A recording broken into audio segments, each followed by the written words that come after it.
দুনিয়ার ব্যাপারে বুঝেন, আরও দেখেন, আরও ভাবেন, একজন একজন করে ভাবেন।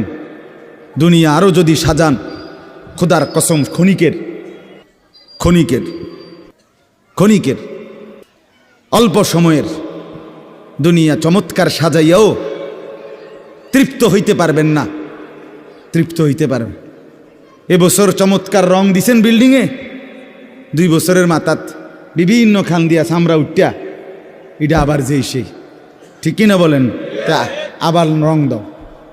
এই সোফা চমৎকার বানাইছিল, ওই যে বার্নিশ নাই, দেখেন এই যে সোফা, এটা এই যে দেখেন, কথা বলেন না, এই সোফা এটার মধ্যে আসেনি অন বার্নিশ, তো এটা আবার কি করতে হইব? তো লাভ হইল কই? দুনিয়া তো ধোকা, দুনিয়া ধোকা। এই সৌন্দর্যময় চেহারা নারী 30 বছরের ব্যবধানে উনি বুড়ি, আর কেউ ফিররা সেদিকে ফিরা সেফও হালায় না। আজ যেই যুবতী, যেই বেহায়া নারী, বেপর্দা মহিলা বাজারে বাজারে ঘুরতো, যৌবন, আরে সেটা তার সম্পদ না, তারটা হইলে তো নিজের হইলে তো সে কখনোই বুড়া হইতো না। আল্লাহ তাআলা বলছে, আমি যখন যৌবন শেষ করে দিলাম, তো এখন আর কোন পুরুষ তার দিকে ফিররা থুতুও বালায় না। দুনিয়া এক অবস্থায় থাকে না, এক হালাতে থাকে না বাপ। এজন্য ছেলেদেরকেও বলি, বাপ জিন্দেগি সুন্দর করো। তোমার এই হাসি থাকবে না, তোমার এই সুস্থ সুন্দর সুঠাম দেহ থাকবে না।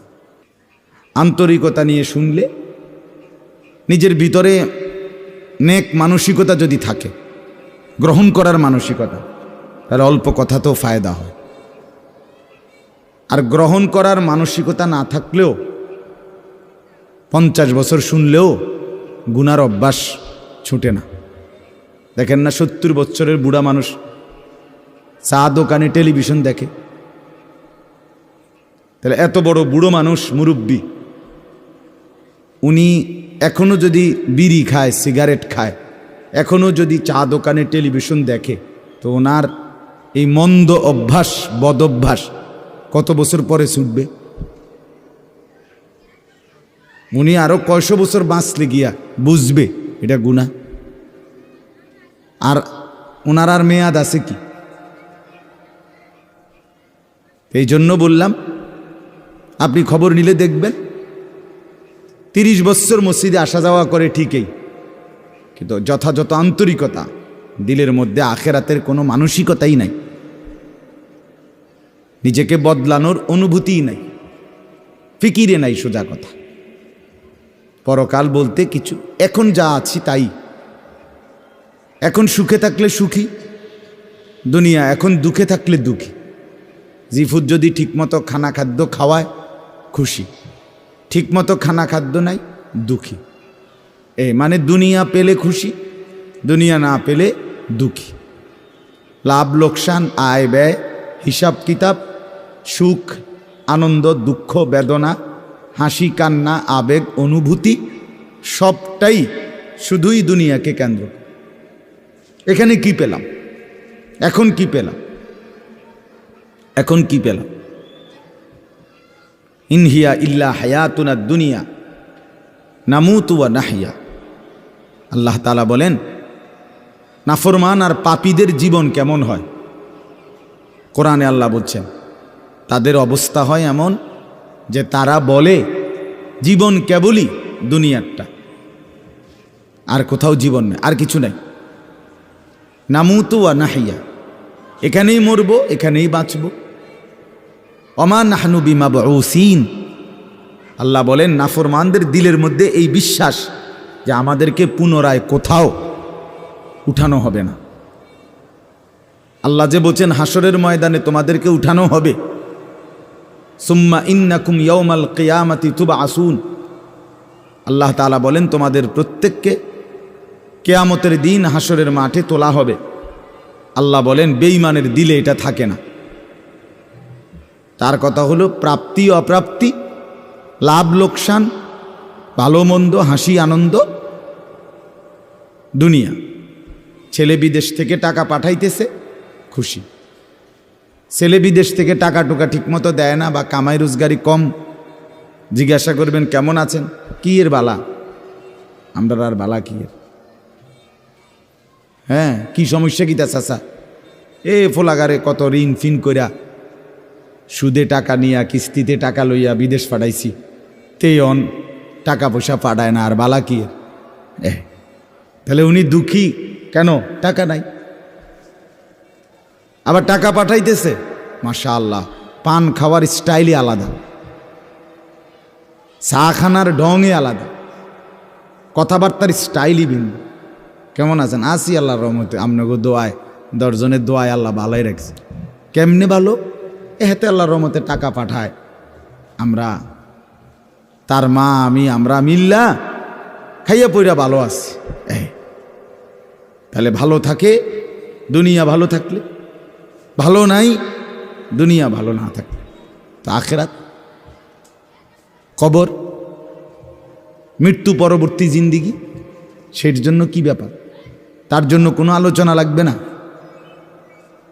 এর জন্য কোনো কথা নাই। তাইলে কারো মধ্যে এই আলোচনা নেই, স্বামী স্ত্রী পরস্পরের আলোচনা, এই ঘর সংসার বাজার, খাট ফার্নিচার পালং সোফা, হ্যাঁ,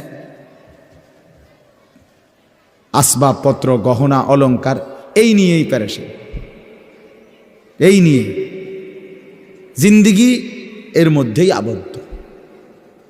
তো আখেরাত তাহলে কার জন্য? পরকাল কার জন্য? আমরা মুসলমান, আমরাই যদি পরকাল না চিনি, না বুঝি, আমাদের উচ্চারণে, আমাদের অনুভূতিতে, আমাদের আচরণে, আমাদের কথাবার্তা উঠা বসার মধ্যেই যদি পরকালের কোনো নমুনা দেখা না যায়, তো হিন্দু বৌদ্ধদের মধ্যেই দেখা যাবে। কথা উত্তর দেন। কবর হাসর আখেরাতের চিহ্ন ভেসে ওঠার কথা চালচলনে মুসলমানদের মধ্যে না কাফেরদের মধ্যে? মুসলমানদের মধ্যে। কথা তো ছিল এই, আল্লাহর প্রিয় বান্দারা, অসংখ্য আল্লাহর নেক বান্দাদের জীবনে আছে, রাত্রিতে ঘুমাইতেন না। জিজ্ঞেস করতে, কেন ঘুমান না? বলছে জাহান্নামের ভয় ঘুমাতে দেয় না, কবরের ভয় ঘুমাইতে দেয় না। হজরত আবু বকর সিদ্দিক রাদিয়াল্লাহু তাআলা আনহুর মতো সাহাবী আফসুস করে বলতেন, হায়, আমি যদি একটা গাছের পাতা হতাম, আমাকে যদি একটা চতুষ্পদ জন্তু, গরু কিংবা ছাগল, সেই পাতাটা যদি খেয়ে ফেলত, অর্থাৎ আমি যদি মানুষ না হতাম। অথচ কি পরিমাণ আমলের অধিকারী ছিল। হজরত ওমর রাদিয়াল্লাহু তাআলা আনহুর চেহারা, কপালের দুই পাশ থেকে লম্বা অঝরে কান্নার কারণে দাগ পড়ে গেছিল। হজরত ওমর রাদিয়াল্লাহু তাআলা আনহুর ইন্তেকালের মুহূর্তে হজরত আব্দুল্লাহ ইবনে আব্বাস সাহাবী, তিনি বলছিলেন, আপনাকে আল্লাহ তাআলা অনেক মর্যাদা দিছেন, আপনি 10.5 বছর মুসলমানদের খলিফা ছিলেন, আপনার মাধ্যমে আল্লাহ তাআলা দিক দিগন্ত মুসলমানদের বিজয় দান করছেন। কত রাজ্য, কত এলাকা আপনার এই 10 বছরে বিজয় হয়েছে। আপনার অনেক সম্মান, অনেক মর্যাদা, অনেক গুণ, অনেক বৈশিষ্ট্য। হজরত ওমর রাদিয়াল্লাহু তাআলা আনহু কিতাবের মধ্যে আছে, উনি চোখের পানি ফেলে বললেন আব্দুল্লাহ ইবনে আব্বাসকে, শোনো, আমি আল্লাহ তাআলার কাছে এতটুকু আশা করি শুধু যে আল্লাহ, আমার জীবনের যা নেকি আর আমার জীবনের যা গুনাহ, কমপক্ষে আমার নেকিগুলো যেন আমার গুনার মোকাবেলায় বরাবর হয়। অর্থাৎ এতটুকু নেকি যেন কমপক্ষে হয় যে গুনাহগুলোকে মোচন করে দেয়, নেকিগুলো দিয়া গুনাহগুলো যেন মিটে বরাবর হয়। এর দূরে যদি হয় তো আমি আল্লাহর কাছে সন্তুষ্ট নিজেকে মনে করি, আমার এর দূরে সারব। অর্থাৎ নিজের এই বিপুল পরিমাণ নেক আমলকে কিছুই মনে করেন, সামান্য। তা আমাদের পুঁজি কোথায়? আমাদের এই শুক্রবারের শুধু সপ্তাহে একদিনের জুমার নামাজ, এটাই আমাদেরকে জান্নাত এনে দিবে, ঠিক না? হ্যাঁ, মাঝে মধ্যে গরিব দুঃখীকে 2 টাকা 5 টাকা দিলে এতে আমাদের বেহেশত চলে আসবে, ঠিক না? তো বলেন, এজন্য বললাম আমরা প্রত্যেকে আন্তরিকতা নিয়ে ভেতরে যারা মনোযোগ দিয়ে শুনেন, দেখবেন আমার আপনার ভেতরে যদি অনুভূতি তৈরি হয়, ভাবনা তৈরি হয়, ফিকির আসে, লাভ। সবাই একসাথে হবে না, সবাই একসাথে বদলায় না, সবাই একসাথে পরিবর্তন হয় না, কারো কপালে পরিবর্তন হয়ই না, বদনসিব। কারো সময়ের ব্যবধান হয়। আমাদের প্রিয় নবী সাল্লাল্লাহু আলাইহি সাল্লামের কাছে যারা সাহাবী হয়েছেন, কালেমা পড়ছেন, তারা প্রত্যেকেই প্রথম দিনেই তো সবাই কালেমা পড়ছেন, ঠিক না? বুঝেন নাই কথা? যতজন সাহাবী হয়েছে নবীজির, সবাই একদিনেই কালেমা পড়ে ফেলছে নাকি? তাহলে সময়ের আগ পিছ আছে কি না বলেন? কেউ প্রথম দিন কালেমা পড়ছে, কেউ 21 বছর পরে কালেমা পড়ছে, কেউ 22 বছর পরে কালেমা পড়ছে। তো যিনি 23 বছরের মাথায় কালেমা পড়ছে তিনিও কামিয়াব, যিনি প্রথম দিন কালেমা পড়ছে তিনিও কামিয়াব, সৌভাগ্যবান। এজন্য বুঝ আসবে, এর মধ্যে আকপিস হবে। সবাই একই দিনে জোনায়েদ বাগদাদি হবে না, সবাই একদিনে বাইজিদ বুস্তামি হবে না, সবাই একদিনে রাবেয়া বসরি হবে না, সময়ের ব্যবধান হবে, আকপিস হবে। এবং কারো কপালে হেদায়েত জুটবেই না। ইন্নাকা লা তাহদি মান আহবাবতা। আল্লাহ তাআলা আমাদের নবী সাল্লাল্লাহু আলাইহি সাল্লামকে বলছেন, আপনি খুব চাইলে, ভালোবাসলে আপনি নিজে কাউকে হেদায়েত দিতে পারবেন না, সেখানে আমি কে? কথা বলেন না। সেখানে আমাদের কোনো পাত্তা আসেনি কোনো। খুদ রসুলকে আল্লাহ বলছে, হে নবী আপনি চাইলে হবে না, আমি চাইতে হবে। ওয়ালাকিন্নাল্লাহা ইয়াহদি মান ইয়াশা, বরং আমি আল্লাহ যাকে চাই আমি তাকে হেদায়েত দান করি। তাহলে মূলত হেদায়েত দেয় কে? ফায়সালা কার হাতে? আমার বলা আপনার শোনা কোনোটাই মূল বিষয় না। মূল বিষয় হলো এটা একটা উসিলা ধরা, কিন্তু মূল ফায়সালা কার হাতে? ওয়ালাউলা ফাদলুল্লাহি আলাইকুম ওয়া রাহমাতু মাজ। এই বেটা মোবাইল না ধরতে মানা করছি। সুন্দর করে বললে হয় না, অনেকের খাসিয়ত এতটাই যে ধমক না দিলে, কথা বুঝছেন না, এটা তার একটা তবিয়ত হয়ে গেছে। না আমারে এমনি করলে আমি বুঝতাম না, আমার ধমকাইতে হবে। বদ অভ্যাস মানে জিন্দিগির একটা মিনিট লজ্জা শরম কিচ্ছুর কোনো ধার ধারে না। ছেলেরা মোবাইল ছাড়া 1 মিনিট থাকতে রাজি না। এবারে মা দেখুক, নাহলে বাফে দেখুক, নাহলে হুজুর দেখুক, নাহলে একবার আব্দুল কাদের জিলানি দেখুক, আমার এতে কোনো অসুবিধা নেই। আমার দরকার মোবাইল। মোবাইল আছে, আমি আছি, খালাস। আমার জিন্দিগির এবার ইজ্জত থাক বা না থাক, আমার চরিত্র থাকুক বা না থাকুক, আমার আল্লাহ খোদা আখেরাত পরকাল কিচ্ছু না থাকুক, আমার মোবাইল আছে, খালাস, আমার জিন্দিগি সার্থক। এই হলো জিন্দি, মানে জীবনটাই মোবাইল, মোবাইলটাই জীবন। বেঁচে আছে মোবাইল টিপবার জন্য, মোবাইল বানানো হয়েছে তার কাছে পৌঁছবার জন্য। আজ ছেলেদের হালাত মানে বেঁচেই আছে এটার জন্য, বেঁচেই আছে। জিন্দিগিটাই এটার সাথে সম্পৃক্ত, জীবনটাই এটার সাথে। পৃথিবীতে কোনো যুগে মনে রাখবেন, এই পৃথিবীর ইতিহাস এটা, পৃথিবীতে কোনো যুগে একসাথে সম্মিলিতভাবে যুব সমাজ এত বেশি গাফেল, অকর্মণ্য, অপদার্থ কোনো যুগে হয় নাই একসাথে। এখন যেটা আগে একটা সমাজে, একটা এলাকায় বখাটে দুশ্চরিত্র একজন ছিল, দুইজন ছিল, চিহ্নিত, কথা বোঝেন নাই, চিহ্নিত হয়, তারে মানুষে চিনত, তে সুর। গ্রামে চুক্তি হয়তো একজন, তে একটু খারাপ, তার লগে মিশ্র না। কিন্তু এখন ভদ্রঘরের ছেলে, স্বাভাবিক ঘর থেকে বের হইছে মুসলমানের ছেলে, দিনের পর দিন, রাতের পর রাত এক ওয়াক্ত নামাজ পড়ে না। এতে মা বাবারও কোনো আফসুস নাই, এলাকাবাসীরও কোনো আফসুস নাই, পাড়া মহল্লার সর্দার মাতব্বর কারো কোনো আফসুস নাই, কারো মুখে এই নিয়ে কোনো আলোচনা নাই যে কি আমগো এলাকার যে ফোলাফাইন্ডি এগুলা যে কোনো নামাজই পড়ে না, আমগোর সামনে দুষ্টামি করে, হাঁটাহাঁটি করে, আমরা কি এটা বলতে পারি না? এই অনুভূতিটুকু পর্যন্ত লোপ পাইছে। আহ, এত দুর্ভাগ্য মুসলমানের ইতিহাসে আর কখনো হয় না। বেনামাজি আগেও ছিল, কথা বোঝেন নাই, বেনামাজি আগেও ছিল, কিন্তু এতটা গাফেল আগে ছিল, মা বাপ এত অসচেতন আগে ছিল। আমার মনে আছে আমরা প্রাইমারি স্কুলে হিন্দু স্যার জমের মতো ভয় পাইতাম, হিন্দু মাস্টার, কিন্তু ভীষণ ভয় করতাম। স্যারে দেখলে মাইরা লেবে, এতটা ছিল একটা সময়। কত, আজ থেকে 500 বছর আগে, ঠিক না? আমার বয়স ধরেন 500 বছর, আমি আদি যুগের মানুষ, এরম নি তো। আমার বয়স 42 বছর রানিং, শুরু হয়েছে 41 শেষ হয়েছে, তাহলে 30 বছর আগের কথা।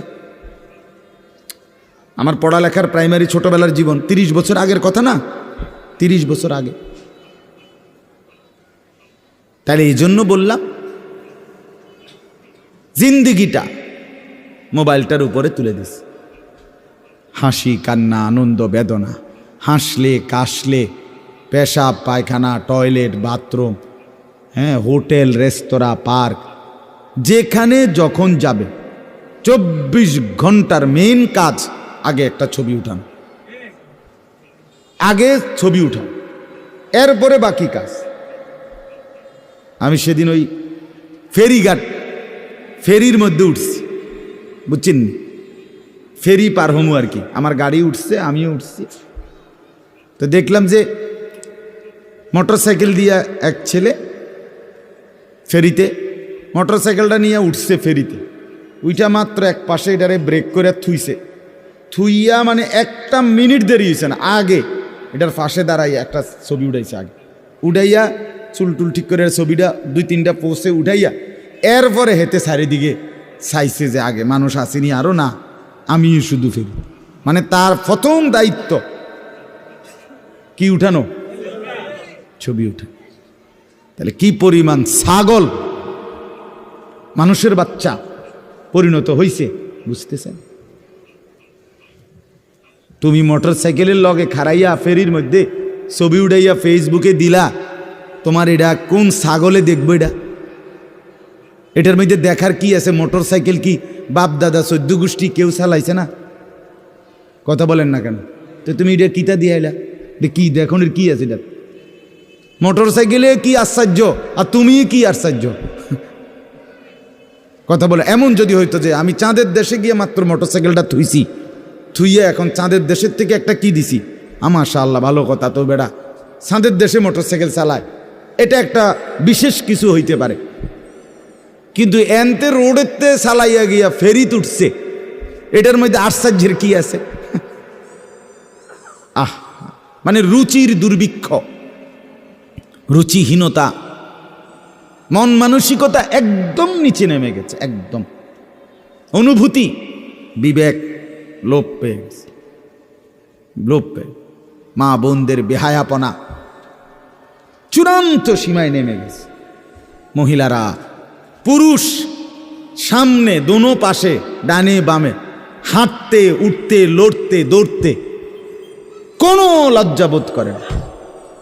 কি বেড়ার গাত লাগে না, বেডিতের গাত লাগে না, অটোর গাত লাগে না, সিএনজির গাত, এত সময় নাই বুড়ি, বুড়ি ব্যস্ত।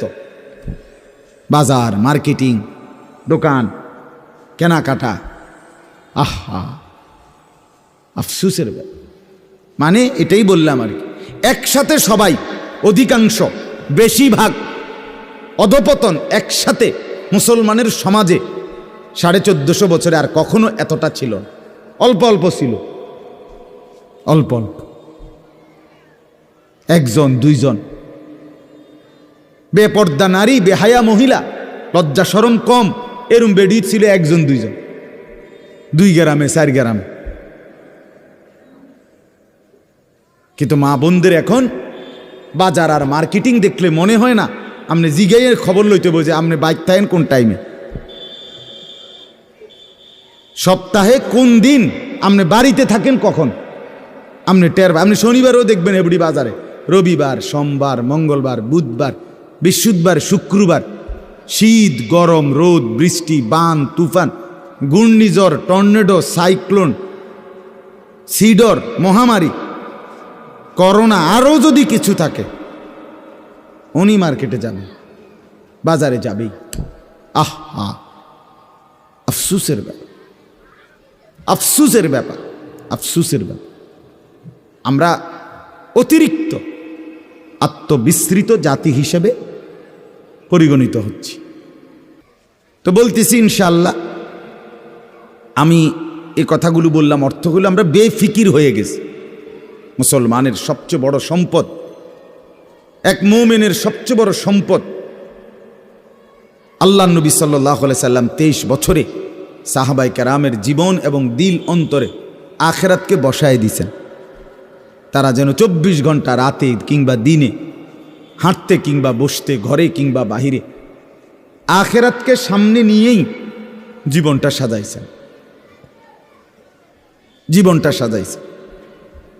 কোরআনুল কারীমের শুরুতে আছে সূরা বাকারার মধ্যে আল্লাহ তাআলা বলেন, অবিল আখিরাতি হুম ইউকিনুন। মুত্তাকি বান্দা কারা? কোরআন থেকে হেদায়েত পাবে কারা? কোরআন বুঝবে কারা? আল্লাহর পক্ষ থেকে হেদায়েত পাবে কারা? আল্লাহ বলেন এই গুণ যাদের, তাদের মধ্যে একটা হলো যারা আখিরাতের ব্যাপারে ইয়াকিন রাখে। ইয়াকিন শুধু বিশ্বাস না, বিশ্বাসটা একদম দিলের মধ্যে ইয়াকিন।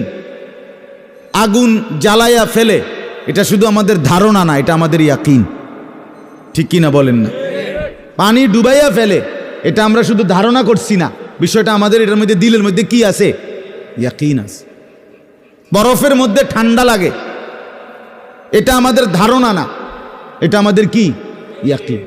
তার চাইতে বেশি ইয়াকিন আল্লাহ বলে যার অন্তরের মধ্যে আখিরাতের ব্যাপারে, সে মুত্তাকি, সে আমি আল্লাহর পক্ষ থেকে হেদায়েত প্রাপ্ত, সেই সফল, সেই জান্নাতি।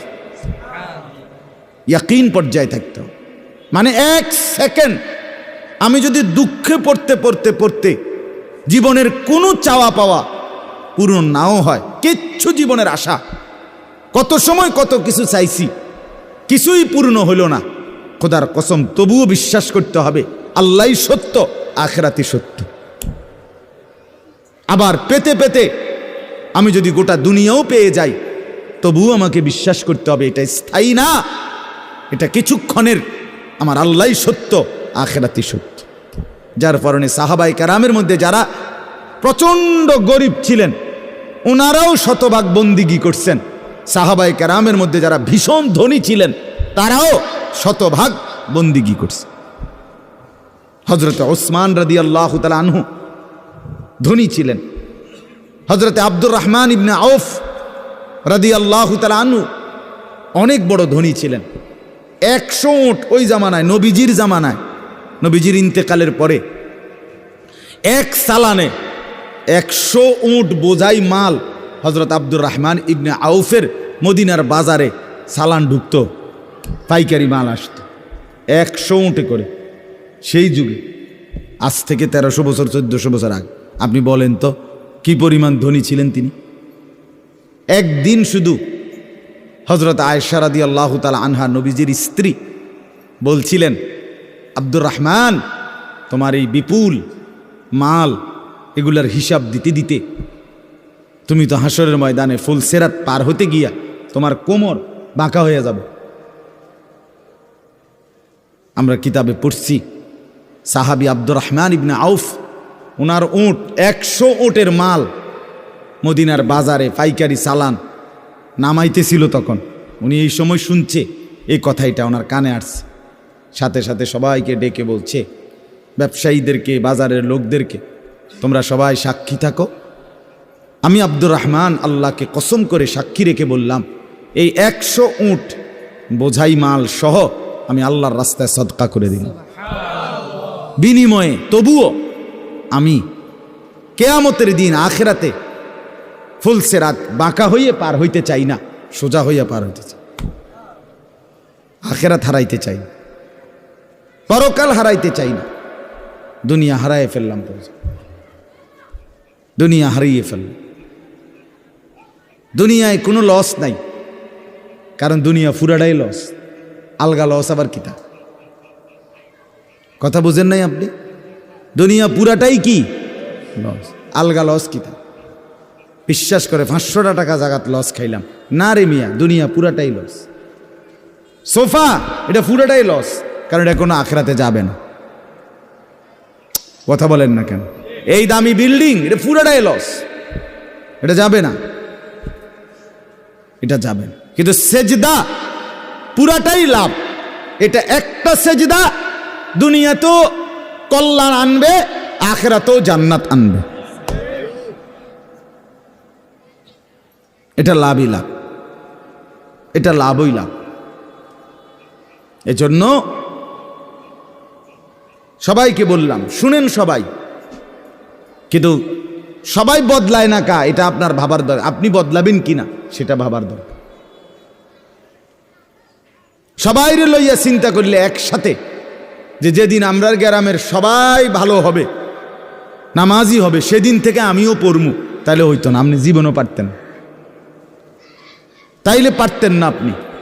আপনি আগায় যাইতে হবে আলাদা, অন্যকে ডাকতে হবে আল্লাহর দিকে, কিন্তু নিজেকে বাদ দেওয়া যাবে না।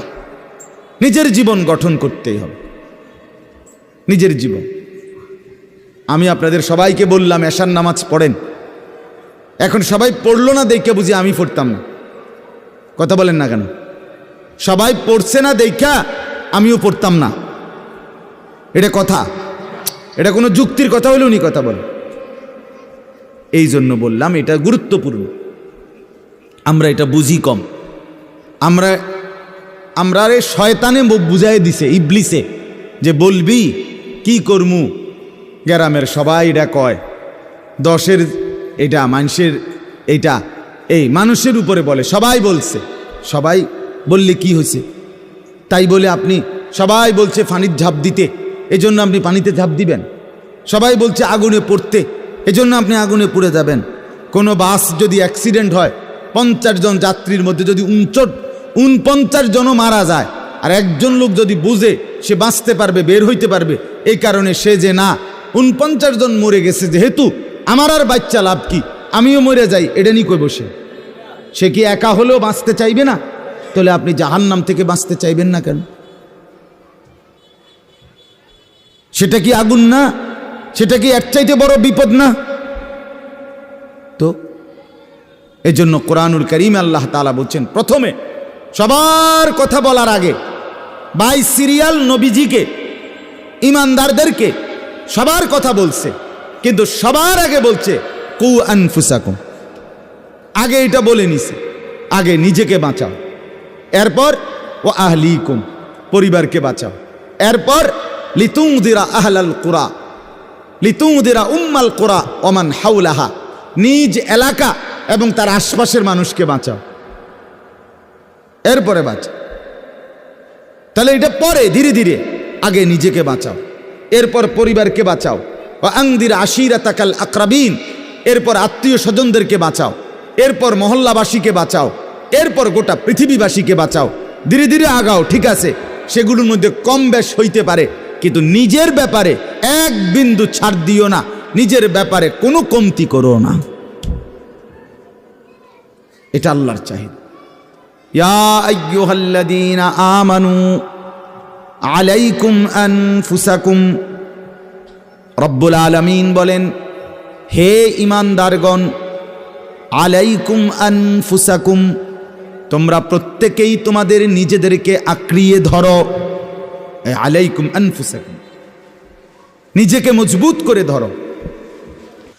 লা ইয়াদুররুকুম মান দাল্লা ইযা ইহতাদাইতুম, আল্লাহ তাআলা বলেন, যে যদি তুমি তোমাকে নিজেকে মজবুত করো, সাজিয়ে তোলো, গড়ে তোলো, আল্লাহ তাআলা বলেন এবার যদি গোটা পৃথিবী গুমরা হয়, খোদার কসম আল্লাহ বলেন তোমাকে আর কেউ পথভ্রষ্ট করতে পারবে না, পথভ্রষ্ট করতে পারবে না।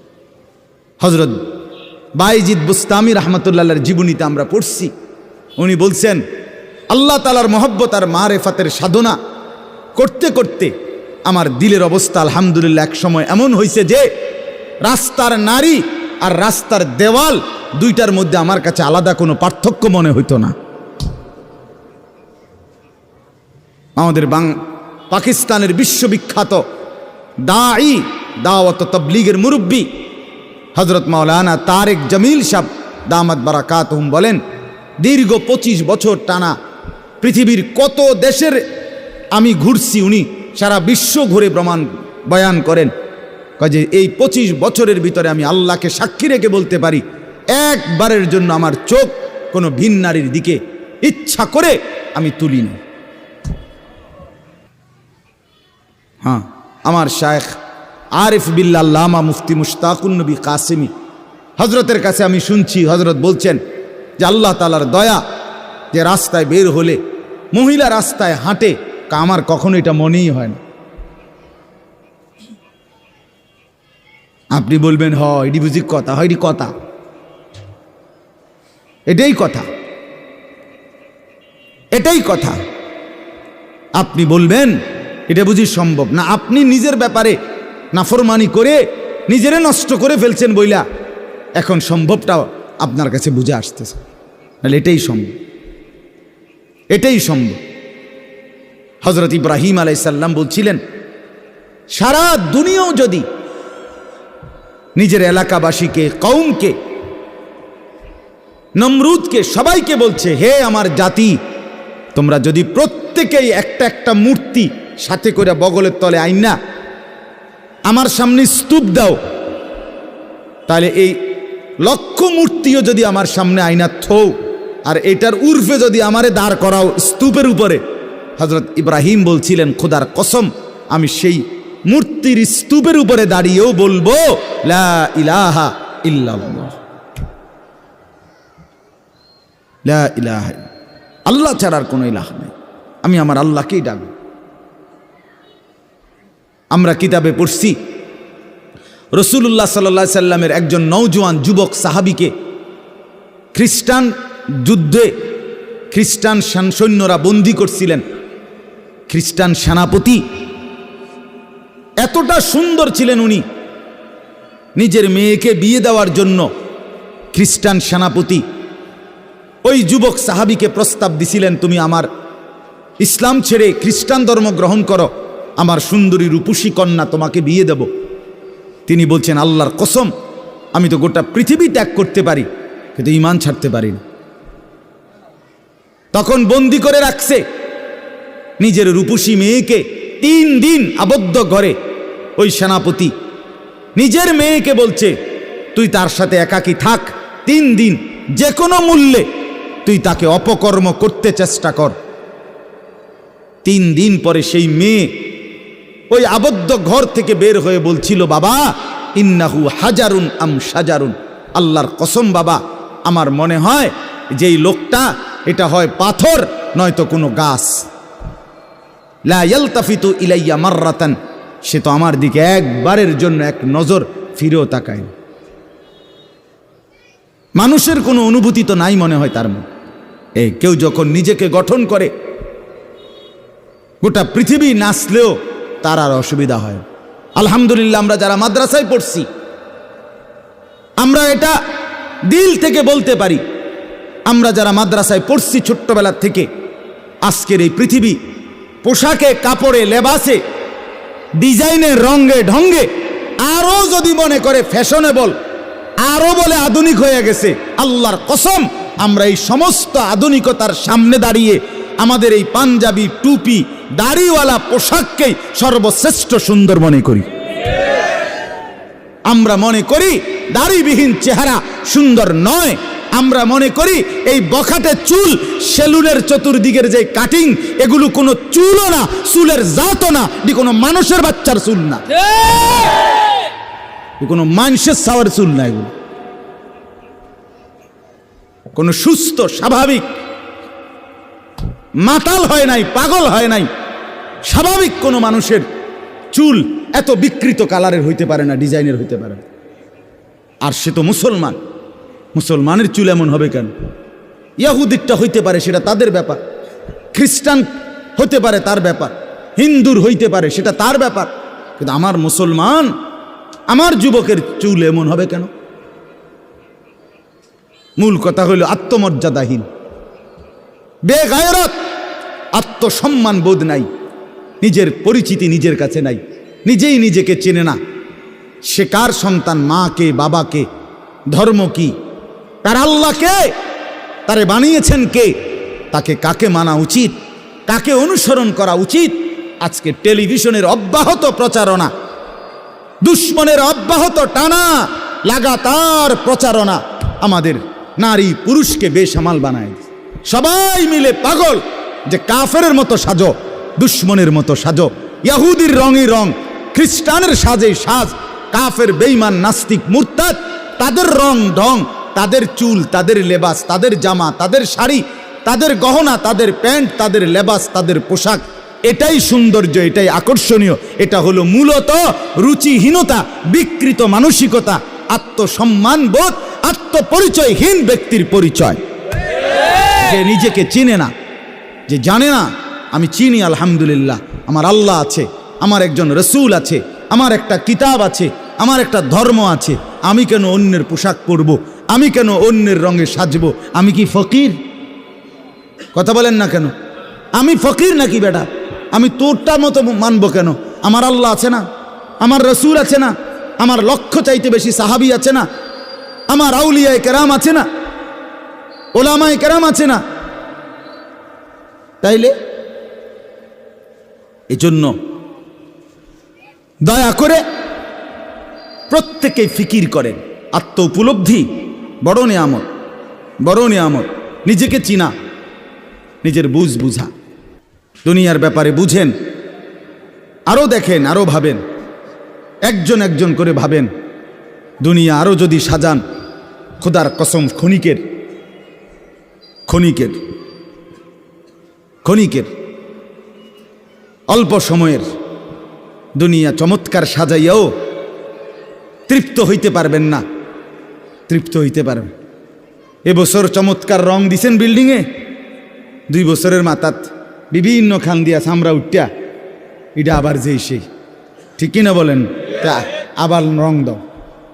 এই সোফা চমৎকার বানাইছিল, ওই যে বার্নিশ নাই, দেখেন এই যে সোফা, এটা এই যে দেখেন, কথা বলেন না, এই সোফা এটার মধ্যে আসেনি অন বার্নিশ, তো এটা আবার কি করতে হইব? তো লাভ হইল কই? দুনিয়া তো ধোকা, দুনিয়া ধোকা।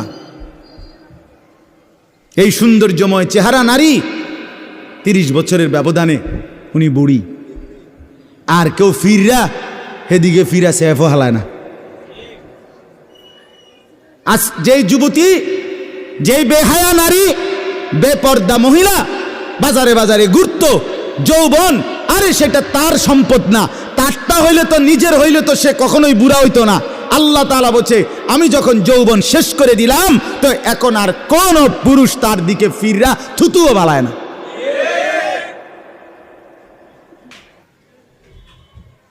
থুতুও ফেলে না। হায়াতের প্রত্যেক মুহূর্ত আল্লাহর দান। দুনিয়া অল্প ক্ষণিকের, দুনিয়ার প্রত্যেকটা অবস্থা পরিবর্তনশীল। এই যে বৃষ্টি হচ্ছিল, এখন নাই, আবার একটু পরে হইতে পারে। এই যে অন্ধকারে ঢাকা, এটা স্থায়ী না, একটু পরে আবার সকাল হবে। এই যে চমৎকার আলো, এটা স্থায়ী না, একটু পরে আবার সন্ধ্যা হবে। এই তো হাসতেছে লোকটা, কিছুক্ষণ পরে আবার কাঁদবে। এই সুস্থ মানুষ, কিছুক্ষণ পরে আবার ব্যারাম, রোগ, এরই নাম দুনিয়া। ঘুরতে থাকে, পরিবর্তনশীল, স্থায়ী না। অল্প সময়, অল্প সময় দুনিয়া, অল্প কিছুক্ষণের। আখেরাত স্থায়ী, মৃত্যু পরবর্তী জিন্দিগি স্থায়ী। সেটা হবে। এটা যেহেতু হইছে ওইটাও হবে। এটা যিনি নিয়ন্ত্রণ করে সেটাও তিনি নিয়ন্ত্রণ করেন।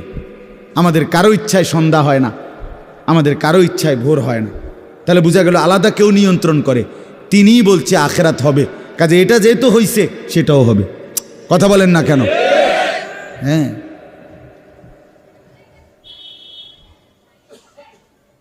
বলে বাসর রাত যত আকর্ষণীয় রাতই হোক ভোর হয়ে যায়, জেলখানার রাত, ফাঁসির রাত যত মুসিবতেরই হোক ভোর হয়ে যায়। দুনিয়া এক অবস্থায় থাকে না, এক হালাতে থাকে না বাপ। এজন্য ছেলেদেরকেও বলি বাপ, জিন্দিগি সুন্দর করো। তোমার এই হাসি থাকবে না, তোমার এই সুস্থ সুন্দর সুঠাম দেহ থাকবে না। আমি কালকেও আমার শায়েখ আরিফ বিল্লাহ হাকিমুন নাফস আল্লামা মুফতি মুশতাকুন নবী কাসিম হুজুর গতকালকে পাবনা গেছেন। তো আমি এর আগে আমি গেছি, হুজুরকে বলছিলাম, আমি আপনার মাহফিলেও বলছি, আমি পাবনা মানসিক হাসপাতালেই গত মাসে দেখছিলাম বয়ানের পরে। ওই যে বাংলাদেশের সবচেয়ে বড় মেন্টাল হসপিটাল যেটা পাবনা না, এটা ওটা আমি দেখছি ভিতরে ঢুকা। আসর থেকে মাগরিব লম্বা টাইম ওয়ার্ডে ঘুরে ঘুরে আমারে দেখাইছে। তা আমি যদি 500 পাগল দেখে থাকি, তার মধ্যে 490 জন হইল জোয়ান। 490 না, 495 জন হইল যুবক। বুড়া দেখছি না 2 জন বা 3 জন। বুঝছেন? সব যুবক। হ্যাঁ, এজন্য বাপ যে মাদকাসক্ত পুনর্বাসন কেন্দ্র, যেগুলোর মধ্যে ড্রাগে যারা মাদকে আসক্ত হয়, যাদেরকে চিকিৎসা দেয়, এগুলোর মধ্যে ঘুরে দেখে আসো। সব কি 90 বছরের বুড়া? কথা বলেন না কেন? সব যুবক, সব যুবক। যেখানে সবচেয়ে অত্যাধুনিক বাড়ি, দালান, বিল্ডিং বেশি, সবচেয়ে সম্পদশালী বেশি, আপনি সেরকম প্রত্যেকটা শহরে প্রতিটা জায়গায় দেখবেন ওই জায়গায় সবচেয়ে দামি ভিআইপি এলাকা যেখানে, ওইখানে মাদকাসক্ত পুনর্বাসন কেন্দ্র বেশি। আমি নিজে দেখে আইছি। আমাদের কুমিল্লাতেও সবচেয়ে গুরুত্বপূর্ণ, সবচেয়ে বেশি এলিটরা যে জায়গায় থাকে, আমি নিজে ওইখানে বয়ানে যতবারই গেছি, যে দিক দিয়ে তাকাই দেখি মাদকাসক্ত পুনর্বাসন কেন্দ্র বেশি। ধনির দুলাল, সোনার চামচ মুখে দিয়ে যে জন্ম নিছে, রাজপ্রাসাদ আর অট্টালিকায় যে চোখ মেলছে, আহা, সম্পদ আর প্রাচুর্য কিছুরই অভাব ছিল না, কিন্তু আখলাক আর চরিত্র নষ্ট করে, মদে আসক্ত হয়ে, নেশায় আসক্ত হয়ে জিন্দিগি শেষ করে দিছে, শেষ করে দিছে।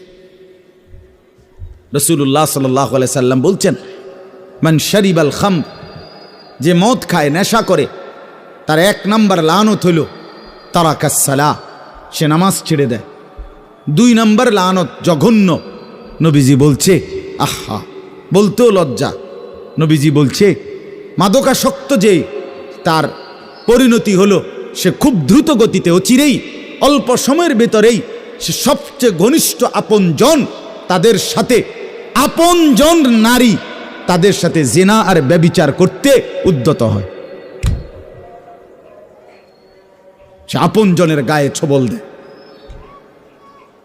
হ্যাঁ,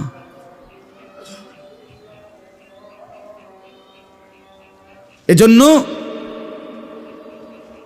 জিন্দিগি গঠন করা, দুনিয়া নিয়া খুব বেশি মাতামাতি চলতেছে, খুব বেশি দুনিয়া সাজাইতেছে সবাই। সুন্দর গাড়ি, সুন্দর বাড়ি, সুন্দর পার্ক, সুন্দর হোটেল, সুন্দর রেস্তোরাঁ, সবার চেষ্টা দুনিয়া লোভনীয় করা। একটা বোরখা গায়ে দিবে নারী, এইটার উপরে সে ডিজাইন করতে করতে এটারে আর বোরকার মেন যেই অস্তিত্ব এটার নাই। এটার মধ্যে এই পরিমাণ রং লাগাইছে, এবারে এটার মধ্যে বোরকা কোনটা এটার খুঁজে পাওয়া যায় না। অসভ্যতা, মানে একটাই মাকসাদ, নিজের দেহ দেখাও, আবার কাপড়ের রং ঢংও দেখাও, তাহলে হায় বোন, তোমার পর্দা কোনটারে বলে? তাইলে পর্দা কোনটাই বল? যদি বেড়াই ঘাস খায় তো সেই বেড়া দিয়ে লাভ কি? যদি বোরকাই রঙ্গিলা হয়, বোরকার মধ্যে যদি ফুল টুল লাল নীল রঙ্গিলা হয়, তো সেটাও তো পুরুষ লোভের দৃষ্টিতে দেখবে, তো ঢাকবে কি? কে কারে ঢাকে তাইলে বলে? এজন্য দয়া করে প্রত্যেকেই, ছেলেদেরকেও বললাম, বাবাদেরকেও বললাম, মা বোনকেও বললাম, প্রত্যেকেই দুনিয়ার মোহ কমা। দুনিয়া অল্প কিছুক্ষণ। দুনিয়া কতক্ষণ বলেন না? আখিরাত স্থায়ী। আখিরাত স্থায়ী, দুইটা মিলান একসাথ করে। দুনিয়া বাদ দিতে বলি না, দুনিয়া বাদ দিয়েন না। বাজার আমরাও করি, দুনিয়া বাদ দিতে বলি নাই, আখিরাত বাদ দিতে নিষেধ করছি। দুনিয়া বা অনেক মানুষের কইলে কয়, হ্যাঁ তাইলে কি এ হুজুর্গ কথা দইরা বাজার সদাই আয় রোজগার ইনকাম সব থুইয়া আল্লাহ বিল্লাহ করতে বললো নাকি? আমনের এটা আমরা কইছিনি কোনোদিন, তাহলে আপনি ফাজিলি কথা বললেন কেন বলেন? আখিরাত মানে কি? জঙ্গলে চলে যাওয়া। আখিরাত মানে কি? সুন্দরবনে চলে যাওয়া। আখিরাত মানে কি? পাহাড়ের উপরে উঠে যাওয়া। তো তাইলে আপনারা বাদ দিতে বলছে কে? স্ত্রী, পুত্র, পরিজন, ছেলে মেয়ে, বাজার, ব্যবসা সবই আছে, কিন্তু সাথে আল্লাহকে রাখেন, আখিরাতকে রাখেন, পরকালকে রাখেন, বাজারও করেন, নামাজও পড়েন। কথা বলেন না? হাসি আনন্দ মজাকও করেন, আল্লাহকে সেজদাও করেন। স্বামী স্ত্রী সংসার করেন, আল্লাহকে সেজদাও করেন। রাসূলুল্লাহ সাল্লাল্লাহু আলাইহি সাল্লাম তার একসাথে 9 জন স্ত্রী ছিল, 9 জন বিবি ছিলেন আল্লাহ পাকের অনুমতিতে একসাথে। তো তিনি প্রতি রাত্রে পৃথক পৃথক সিরিয়াল করা রুটিন মাফিক স্ত্রীদের কাছে রাত থাকতেন। কিছুটা সময় স্ত্রীকে সময় দিতেন, বাকিটা সময় তাহাজ্জুদের নামাজে আল্লাহ তাআলার জন্য সারা রাত দাঁড়িয়ে থাকতেন। দাঁড়িয়ে থাকতেন। নবী সাল্লাল্লাহু আলাইহি সাল্লাম কি আহার করে নাই? নবী সাল্লাল্লাহু আলাইহি ওয়াসাল্লাম কি সংসার করে নাই? নবী সাল্লাল্লাহু আলাইহি সাল্লামের কি সন্তান ছিল না? কথা বলেন না কেন? নবী সাল্লাল্লাহু আলাইহি ওয়াসাল্লামের খায়বারের মধ্যে নবীজির নিজের খেজুরের বাগান ছিল। রাসূলুল্লাহ সাল্লাল্লাহু আলাইহি ওয়াসাল্লামের শস্য আপনার খেজুরের বাগান ছিল। তাইলে আল্লাহর নবী সাল্লাল্লাহু আলাইহি সাল্লাম দুনিয়া বাদ দেন নাই। সাহাবায়ে কেরামের অসংখ্য সাহাবী তারা বাজার করতেন, ব্যবসা করতেন, তরি তরকারি চাষাবাদ করতেন, খেজুরের বাগান করতেন, আঙ্গুরের বাগান করতেন, তারপরে আখিরাতের বন্দিগিও করতেন। এটাকে বাদ দিতে বলছে কেউ আপনাকে? আমরা বললেই উল্টা কথা কয়, উল্টা মাইতো না চাই। হুজুররা এত কথা ধরলে আর চলন যাইতো না। আর না, আপনি একটা চলিন্য হয়ে গেছেন, আর আমরা হইতে রয়েছি সবাই। আমনে গেল ভাত খান, আমরা 3 বেলা চিরা খাই ভিজাইয়া। এজন্য দয়া করে আখিরাত বাদ দিয়েন না, আখিরাতকে মিলান।